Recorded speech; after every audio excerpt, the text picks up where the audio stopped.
চশমা museum, a house of world class, জলট্যাক মোড়, বহরমপুর মডার্ন হোটেলের সামনে। গতকাল নতুন ওয়াকফ আইনের বিরুদ্ধে প্রতিবাদ করতে গিয়ে উত্তেজনা ছড়ায় শামশেরগঞ্জ ও সুতিতে। আর এর জেরে একাধিক গাড়ি ভাঙচুর ও আগুন ধরানোর মতো ঘটনার সামনে আসে। উত্তেজনা সামাল দিতে হিমশিম খেতে হয় পুলিশ প্রশাসনকে, নামাতে হয় বিএসএফকে। এখনও বন্ধ রয়েছে ইন্টারনেট পরিষেবা, তবে শান্ত হয়েছে সুতি ও শামশেরগঞ্জ। এই ঘটনার পরিপ্রেক্ষিতে শনিবার 118 জনকে গ্রেপ্তার করল শামশেরগঞ্জ ও সুতি থানার পুলিশ।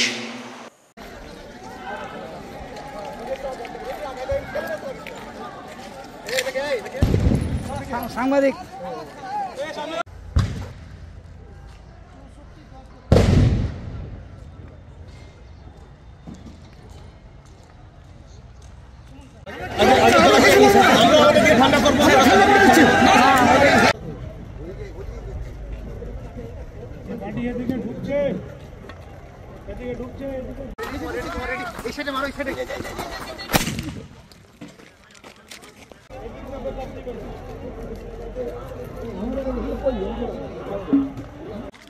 না টিয়া দেখো।